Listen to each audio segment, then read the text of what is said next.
Здравейте, приятели!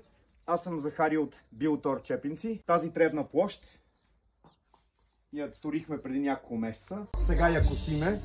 Тревата започна да се възстановява. Почти всички петна изчезнаха. Елате да ви покажа с какво я натурихме. Ето, това е 3 мм тор от калифорнийски червей. Приложението и освен за райграс е също и за наторяване на цветя. Ето, взимате самата тор и вижте, просто слагам около самото растение. Мисля, че 2 шепи ще бъдат окей. Миналата седмица пак съм го наторявал. Ето, вижте тревата. Тревата беше изсъхнала, след като аерирахме преди една седмица. Сега косиме отново.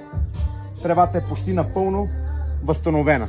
Това, което остава сега, е да я напръскам с препарат за широколистни и тревата ще стане перфектна. Поливайте редовно, грижете се за градините си. Знам, че не е лесно, то лично лесно няма. Успех, ако ви трябва хубава тор за наторяване на разсъд, цветя, трева, свържете се с мен. Чао, имам много работа!